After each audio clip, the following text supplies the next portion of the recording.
What is up, guys? Private Eye Russ here, and welcome to another episode of the Private Eye Russ podcast. I'm your host, Private Eye Russ, owner, operator, full-service private investigation and consulting firm, litigation support, criminal defense. We've got you covered. If you need a background check run on the person you may be tying yourself to for the rest of your life, popping the question, living with, I can give you the answers you need so you have the ability to make an informed decision, which is all any of us should ever ask for.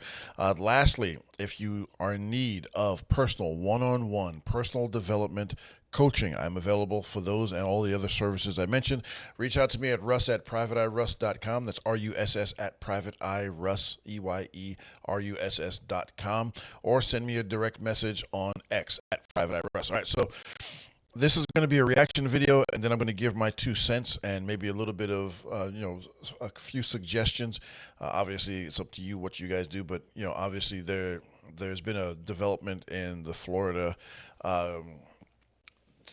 Second Amendment status, right? So the exposed carry law for firearms has been struck down as the Fifth Circuit Court of Appeals struck it down as being unconstitutional, which means I'm not sure what date it is, 25th, 26th. I'm not sure of this month. People will be able to. No, well, technically they can do it now because the law enforcement officers aren't going to be, enforcing it. But I would wait and hold off until it's official because you never know. Just because they're not enforcing it doesn't mean someone might not get a wild hair up their backside and decide they want to make an example of you. So you don't know. So be very cautious on that. I would advise that. Again, I'm not giving legal advice. I'm just telling you what I would do. So Grady Judd here is going to give us a couple of suggestions, and we're going to talk about a couple of my suggestions. Again, just a suggestion. Anyway, fair use, fair use. Of the House, the Chief of Staff for the Governor, and explain, look, we need to address through the legislative process tightening up the rules. It will be them doing open carry law, but we need to cover the corners. So in the meantime, we're left with a law that can be misinterpreted easily.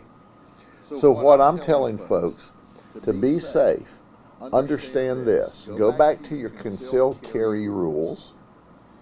Go back to your open carry rules about places you cannot carry a firearm. Yes, effective September 25th, you can carry an open firearm. But there are places that you still are restricted. And even the appellate court opinion says, yes, there are going to be restricted areas, such as courthouses, such as when governments are meeting. So I'm telling folks, as a blanket, just stay away from schools. That's clearly illegal with a firearm. Stay away out of government buildings, federal, state, and local, just to be safe. Don't try to go into the courthouse. That's clearly illegal, and there are court orders and laws. And give the legislature time to kind of square up the corners. Hospitals as well. Hospitals. Once again. But open carry will be the law effective September 25th. But there still are some restrictions. Open carry doesn't mean open carry every place in the state of Florida.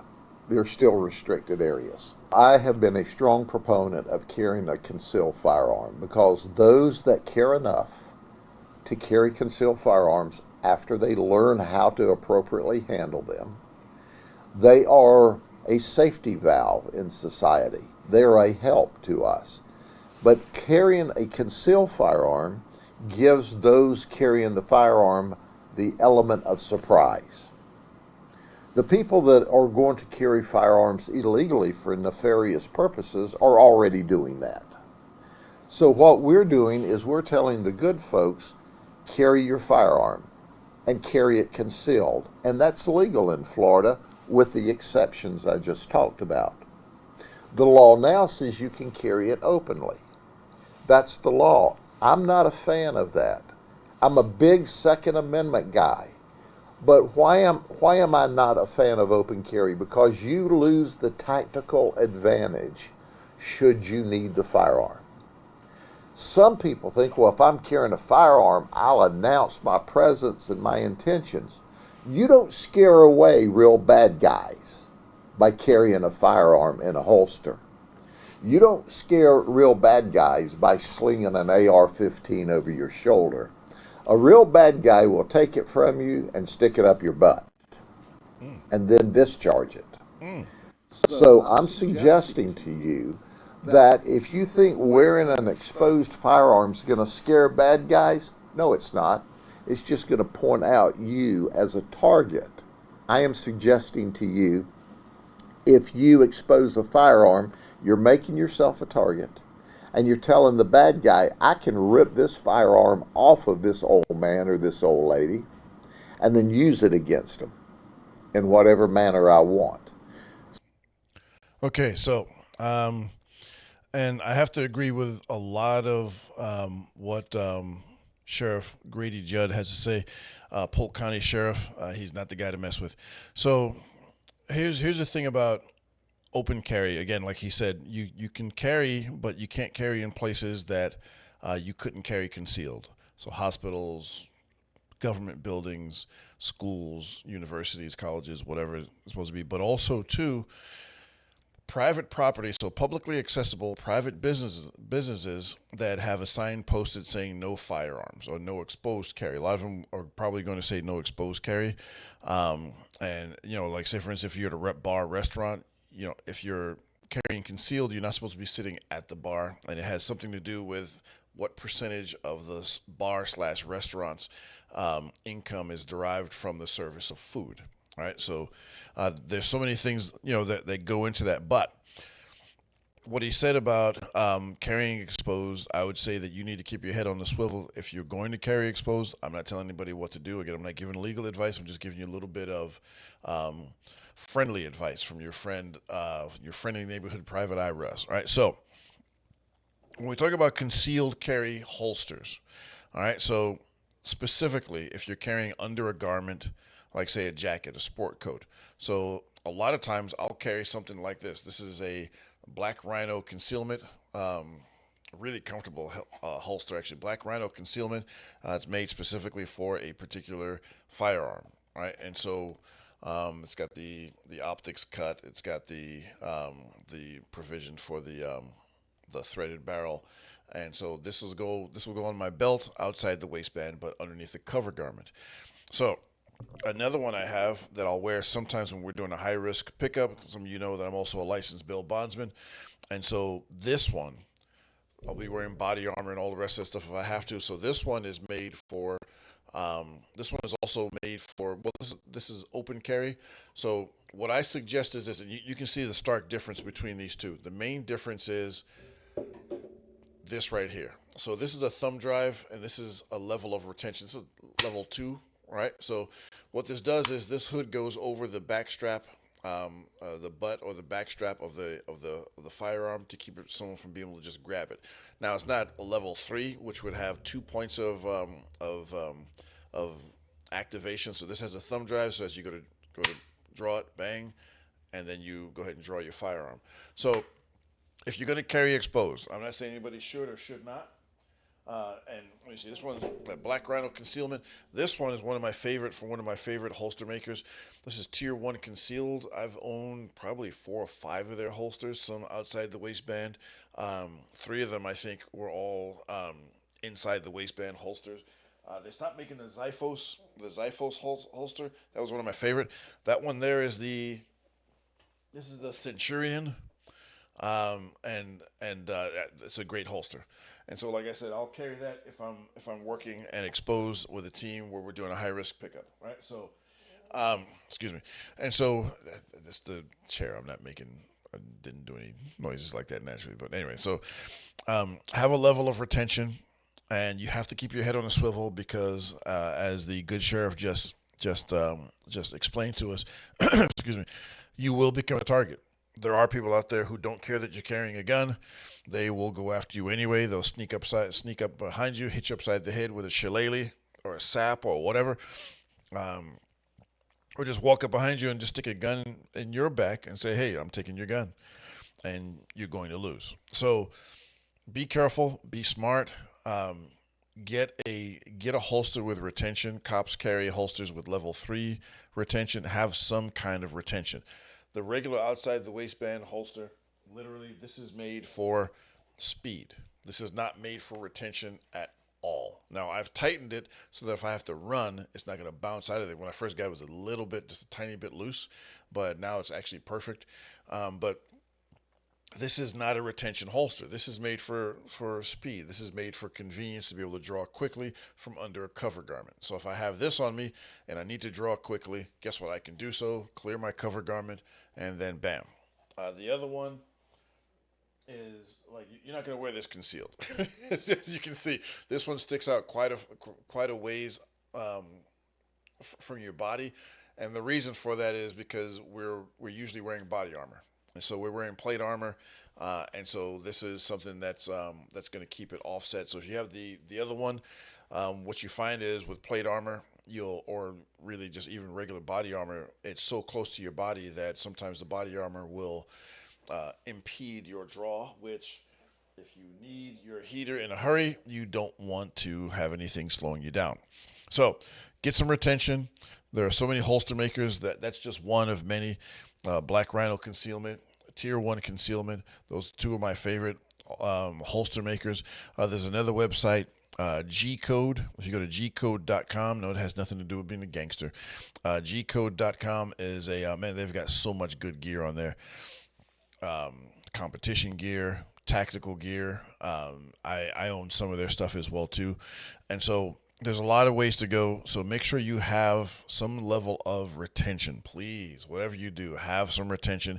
And if you're going out and about and you're carrying exposed, use the buddy system. Don't go out there by yourself like the Lone Ranger.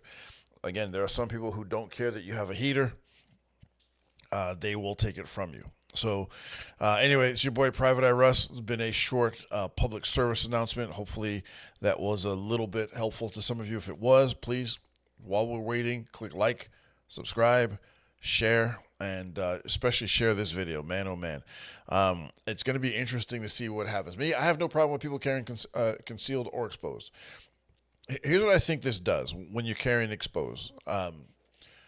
I used to, for a short time, when I first moved to Florida, I lived in Ocala, Florida for a short time. It's a very rural area known for its horse country, citrus,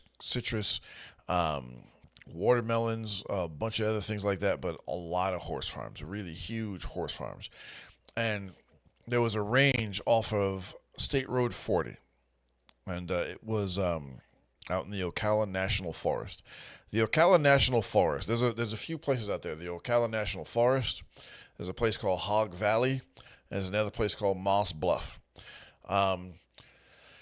This is one of those places these are some of those places that time kind of forgot. I actually know somebody who lives out there, old retired Marine Corps shooter that I used to go out there and compete with. He beat me every single time, but that was his thing.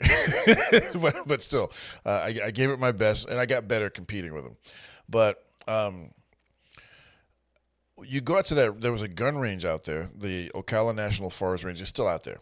And there was no range officer, no range safety officer. There was no supervision whatsoever. It was a public range. Anybody could go there. There's no forms to fill out. So anybody could go out there. Anybody.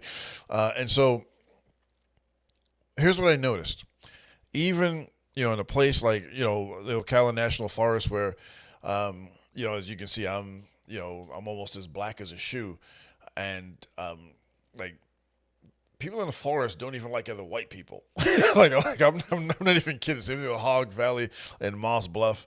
If you don't live there, people are going to notice you, and you're not going to be made to feel welcome. That's fine. Whatever. That's their place.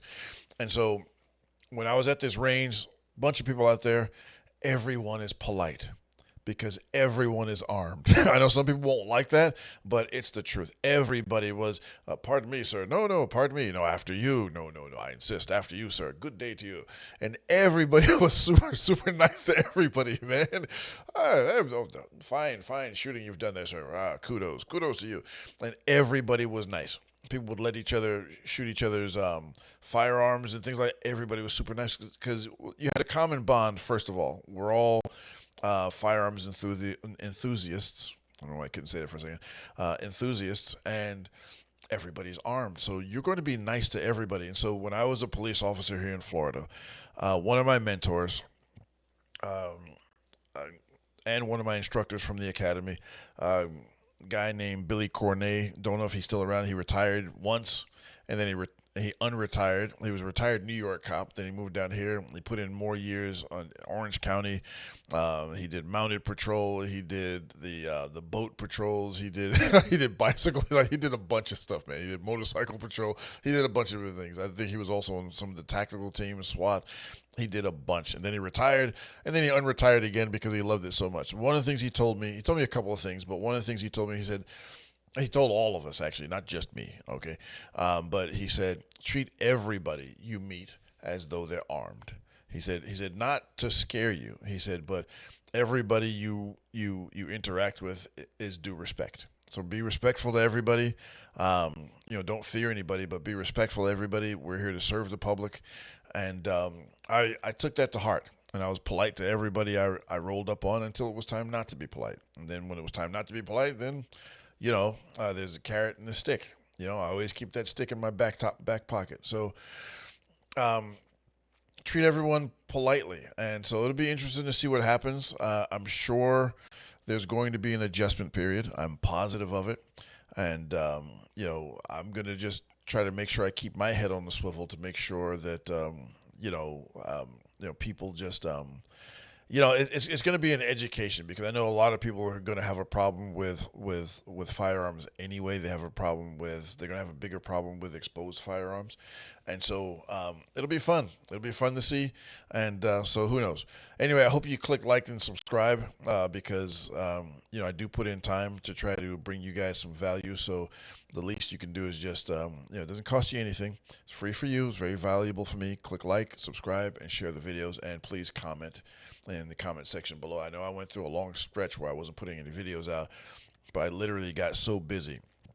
I was quarterbacking several cases all over the country, plus working directing my investigators here in central and all over Florida, not just Central Florida, but the only place that I don't have anybody is the Panhandle, because nothing actually happens in the Panhandle.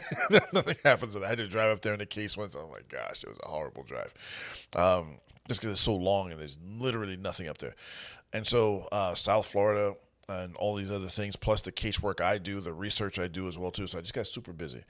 So I apologize for that. I do have quite a few videos now in the bank, as it were, and I'll be putting them out. I'm trying to work on my thumbnail game. I'm still learning, so please, give me, have a little bit of patience with me. If you guys have suggestions of things you want to see or you want me to react to, just put it in the comment section below. If I don't get to it, then, send me a direct message on X. Hey, Private Eye Russ, can you react to this, or can you make a video about that? I got a request earlier today from a gentleman who wanted some advice about how to avoid some of the pitfalls of the family court. And what I told him was I need to do some research before I do that to make sure I'm giving him the best information available. So I will talk to you guys in the next one. Take care of yourself. Take care of yourselves, and I'll see you again. Private Eye Russ out.